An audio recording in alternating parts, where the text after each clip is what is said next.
जब हैदराबाद के निजाम ने वहां पर अत्याचार करना प्रारंभ किया तो बाबा साहब ने हैदराबाद के हिंदुओं को और खासतौर पर अनुसूचित जाति से जुड़े हुए लोगों को एक पत्र लिखा। उन्होंने कहा कि देखो, कुछ भी हो,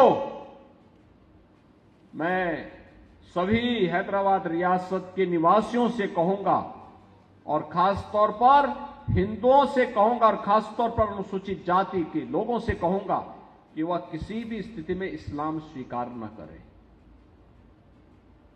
कतई दबाव में न आए। अगर उनके सामने बचाव का कोई अंतिम संकट खड़ा हुआ हो तो वे वहां से प्लान करके महाराष्ट्र की तरफ आ जाएं, लेकिन वे इस्लाम स्वीकार न करना, निजाम के सामने झुकना नहीं। और बहनों और भाइयों, इनका मुंह बंद हो जाता है बांग्लादेश के अंदर हिंदुओं पर होने वाले अत्याचार पर। याद करिए, बांग्लादेश के अंदर वो हिंदू कौन है? बहनों और भाइयों, ये कोई और नहीं, ये सभी दलित और गरीब हिंदू वहां पर है, वही अत्याचार का शिकार होता है। जब प्रधानमंत्री मोदी जी ने और गृह मंत्री अमित शाह जी ने उन दलित हिंदुओं को जो भारत आ चुके थे, पाकिस्तान से, बांग्लादेश से, अफगानिस्तान से, चाहे वह दलित हिंदू रहा हो, बौद्ध रहा हो, सिख रहा हो, उसको जब भारत की नागरिकता देने के लिए सिटीजनशिप अमेंडमेंट एक्ट लाए थे, यही कांग्रेस, यही समाजवादी पार्टी यहां पर देश के अंदर कितना हिंसक आंदोलन की थी। मैं कहता हूं, क्या दलितों को इसका अधिकार नहीं मिलना चाहिए? क्या गरीबों को इसका अधिकार नहीं मिलना चाहिए? लेकिन इन्होंने बाधा डालने का काम किया। इन्होंने उस समय आंदोलन के हिंसा की, व्यापारिक प्रतिष्ठानों को जलाने का काम किया। महीनों महीनों इन्होंने व्यवस्था को तोड़ने का, उसको बिगाड़ने का काम किया था। लेकिन तब भी हम आभारी हैं प्रधानमंत्री मोदी जी के, उनके दृढ़ इच्छा शक्ति के कारण आज बांग्लादेश और पाकिस्तान से निकाले गए उन गरीब और वंचित हिंदुओं को आज भारत की नागरिकता देने का काम सिटीजनशिप अमेंडमेंट एक्ट के माध्यम से हो पा रहा है।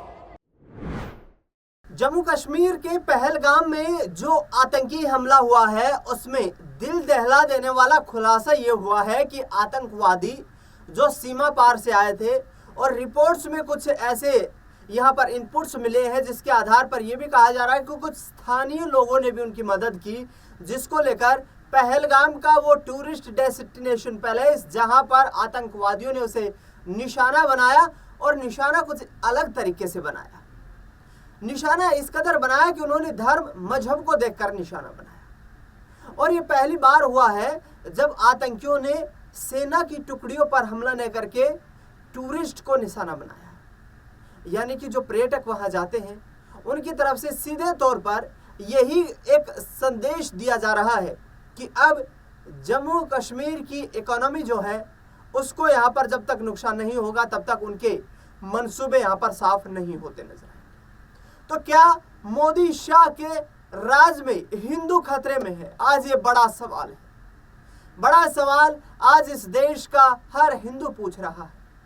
आज इस देश का हर हिंदू डर के साए में दिखाई दे रहा है। आखिरकार सीमा पार से भारत की सरहद में घुसे उन आतंकियों ने जिस तरीके से वहां पर घूमने गए कुछ लोगों की, उनके परिवार के सामने नाम पूछा, कलमा पढ़वाने की बात कही, और इसके बाद जब वो कलमा तक नहीं पढ़ पाए तो उसके बाद उनकी पैंट उतरवाई गई और ये चेक किया गया कि क्या वो असली वाकई हिंदू है या मुसलमान है, उनका खतना हुआ है या नहीं हुआ है। ये घिनौनी हरकत उन दरिंदों की तरफ से, उन जघन्य अपराधियों की तरफ से, उन आतंकवादियों की तरफ से की गई, जिनमें पैंट उतरवाकर ये देखा गया कि आखिरकार क्या वाकई ये मुसलमान तो नहीं। देखिए, इस पूरी घटना के पीछे एक रणनीति साफ तौर पर नजर आती है, क्योंकि भारतीय जनता पार्टी जो हिंदुत्व की राजनीति कर रही है, इस पूरे मुद्दे को लेकर के जिस तरीके से सैफुल्ला नामक एक आतंकी ने जो सीमा पार बैठा है, उसने रावलकोट में पाकिस्तान में 18 अप्रैल 2025 को एक जलसा किया, उन आतंकियों का जलसा था वो, जिसमें वो मजहब के नाम पर जहर भरने की कोशिश कर रहा था, जिसमें उसने साफ तौर पर कहा कि हिंदुस्तान में धारा 370 को इसलिए खत्म किया गया है, धारा 370 को इसलिए हटाया गया है कि वहां पर हिंदुओं का बोलबाला स्थापित किया जाए, और इसको लेकर हमें सजग होने की जरूरत है, हमें जम्मू कश्मीर पर निशाना बनाने की जरूरत है। ये तमाम बातें सीमा पार बैठे उस आतंकी सैफुल्लाह ने कही। जबकि दो जो आतंकी यहाँ पर जिन्होंने घुसपैठ की है, उनमें से शिनाख्त हो पाई है कि दोनों आसिफ शेख नाम और एक आसिफ मीर नाम, दोनों नाम ये आतंकी जो थे, क्योंकि दो ही आतंकियों की अभी तक कुछ डिटेल सामने आ पाई है, ये दोनों पाकिस्तान के रहने वाले हैं और दोनों लंबे वक्त से लश्कर और अन्य आतंकी संगठनों से जुड़े हुए हैं।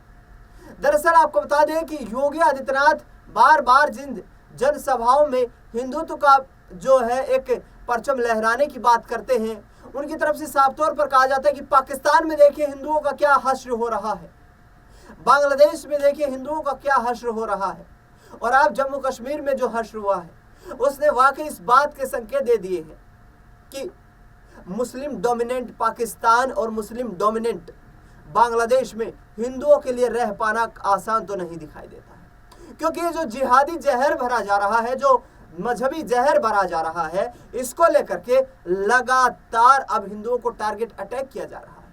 पिछले कुछ वक्त में जिस तरीके से शिवखोर के नजदीक जम्मू कश्मीर में ही एक श्रद्धालुओं से भरी हुई बस को आतंकवादियों ने निशाना बनाया, उस बस पर फायरिंग की गई, जिसके बाद वो बस खाई में गिर जाती है, 25-30 लोगों की मौत हो जाती है, और अब इस टूरिस्ट डेस्टिनेशन पैलेस को निशाना बनाया गया है। ऐसे में योगी आदित्यनाथ और मोदी की यहाँ पर शासनकाल में उनके हिंदुत्व के एजेंडे में, उनके हिंदुत्व के हुंकार में क्या हिंदू वाकई खतरे में है? योगी आदित्यनाथ की वो ललकार सुनाते हैं, जिसमें वो हैदराबाद के निजाम के सामने भी ये उन्होंने दावा किया है कि वहाँ पर उस वक्त हिंदुओं ने ये ठान लिया था कि हम इस्लाम को कबूल नहीं करेंगे, मर जाएंगे, मिट जाएंगे, लेकिन इस्लाम के साथ नहीं जाएंगे। देखिए किस तरीके से योगी आदित्यनाथ इस्लामिक गतिविधियों को लेकर निशाना साध रहे हैं। जब हैदराबाद के निजाम ने वहां पर अत्याचार करना प्रारंभ किया तो बाबा साहब ने हैदराबाद के हिंदुओं को और खास तौर पर अनुसूचित जाति से जुड़े हुए लोगों को एक पत्र लिखा। उन्होंने कहा कि देखो, कुछ भी हो, मैं सभी हैदराबाद रियासत के निवासियों से कहूंगा और खास तौर पर हिंदुओं से कहूंगा और खास तौर पर अनुसूचित जाति के लोगों से कहूंगा कि वह किसी भी स्थिति में इस्लाम स्वीकार न करें, कतई दबाव में न आए। अगर उनके सामने बचाव का कोई अंतिम संकट खड़ा हुआ हो तो वे वहां से प्लान करके महाराष्ट्र की तरफ आ जाएं, लेकिन वे इस्लाम स्वीकार न करना, निजाम के सामने झुकना नहीं। और बहनों और भाइयों, यही कारण है कि निजाम के सामने मजबूती के साथ लड़ने, जब निजाम और उसके रजाकारों के द्वारा अनुसूचित जाति जनजाति के लोगों पर अत्याचार किया जा रहा, गांव गांव जलाए जा रहे थे, तब बाबा साहब वहां पे उनके साथ खड़े हुए थे। और स्वतंत्र भारत में लौह पुरुष सरदार वल्लभ भाई पटेल, लौह पुरुष सरदार वल्लभ भाई पटेल ने निजाम से हैदराबाद को मुक्ति दिलाई थी और वहां के नागरिकों को सम्मान दिलाने का काम किया था। इनका मुंह बंद हो जाता है बांग्लादेश के अंदर हिंदुओं पर होने वाले अत्याचार पर। याद करिए बांग्लादेश के अंदर वो हिंदू कौन है?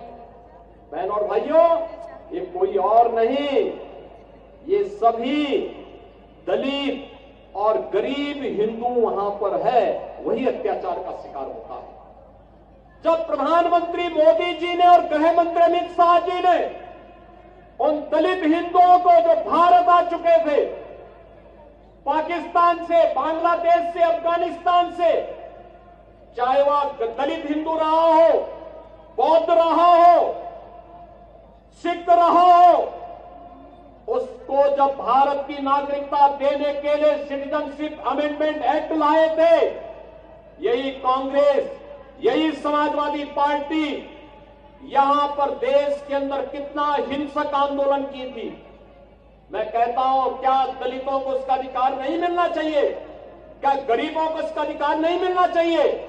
लेकिन इन्होंने बाधा डालने का काम किया। इन्होंने उस समय आंदोलन किए, हिंसा की, व्यापारिक प्रतिष्ठानों को जलाने का काम किया। महीनों महीनों इन्होंने व्यवस्था को तोड़ने का, उसको बिगाड़ने का काम किया था। लेकिन तब भी हम आभारी हैं प्रधानमंत्री मोदी जी के, उनके दृढ़ इच्छा शक्ति के कारण आज बांग्लादेश और पाकिस्तान से निकाले गए उन गरीब और वंचित हिंदुओं को आज भारत की नागरिकता देने का काम सिटीजनशिप अमेंडमेंट एक्ट के माध्यम से हो पा रहा है।